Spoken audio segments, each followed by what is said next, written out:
Time now for Night Court. Meet Greg Piatek. You see him here in his Make America Great Again, or MAGA hat.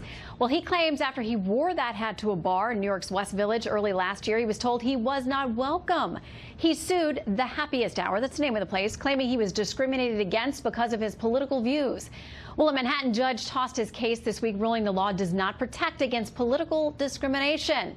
Let's talk about it with tonight's Legal Eagles, criminal defense attorney David Bruno and former criminal defense attorney Emily Compagno. Welcome to you both tonight. Good evening, Shannon. Thank you. Okay, so let's talk a little bit about this because it's been kind of all over the place here. We have a statement from the plaintiff. He claims that the staff told him this: anyone who supports Trump or believes what you believe is not welcome here, and you need to leave right now because we won't serve you. David, is that okay? Yes, even assuming that is what was said, that is okay within the law. Personally, I don't agree with it. However, under the law, under our federal law, there are certain classes that are protected for discrimination. For example, religion, age, gender, things like that. Political affiliation is not one of them. So if it's not protected under federal law, the next question is it protected under state law? And under New York's law, it is not.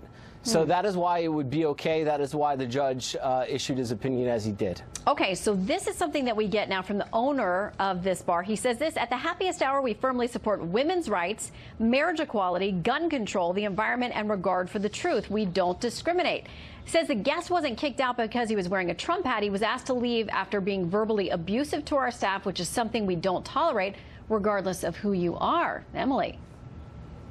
Right. If that was the case, then indeed, of course, if a patron is not complying with the rules and regulations of that particular establishment, then of course they can be kicked out. If those rules are don't verbally harass our staff, which is conducive. But I want to comment on what David said, that absolutely this isn't a protected class in that particular city. This isn't Seattle, for example, where political affiliation is. So the standard that the judge employed here was whether it was outrageous. And I personally feel it is outrageous to kick out a patron, as he claims, for wearing the campaign slogan of the now elected president. And I could find a comparator in the coffee shop in Oakland that refused service to any uniformed police officer. To me, I mean, I'm not a public moralist, but why don't they say, look, actually, this bears on me to you with a MAGA hat, and I'd like you to tell me, why did you vote for this person? Or to the cop in Oakland, why don't we give you a cup of coffee for free and we invite you to sit down with our community and let's foster a discussion so that we can bridge that gap, rather than, to me, employing the same ugliness that this bar claims that hat stands for. Okay, I want to get you both quickly to react to this, because the story was tweeted out. The judge rules that the bar can refuse service to Trump supporter wearing the MAGA hat. Conservative gay columnist and pundit, great on Twitter, Gabriel Maller, tweeted this: bake the damn cake. Referring these cases, we're waiting for a big one from the Supreme Court right now about whether or not, you know, people who run a bakery can decline, or photographers for a wedding business, that kind of thing, can decline to take part or lend their talents to something that they don't agree with. What do you make of the tweet? David, we'll start with you.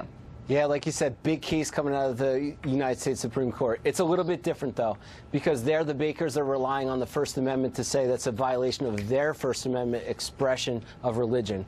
So it's really not comparing the same issue here. And quickly, Emily, 10 seconds. Right, I agree with that. It has to do whether they can express that on their own. So again, it goes back to that protected class. But I want viewers to understand here the standard. If it's not protected, again, if it's outrageous or whether it doesn't sit well, it would really help if we would foster that further rather than stating no to begin with. Can't we all just get along? Is that what you're saying, Emily? Yeah. We'll see. All right, yes. Thank you, David and Emily. We send it out to you at home. Tweet us at Fox News Night or at Shannon Bream to let us know what you think about the case.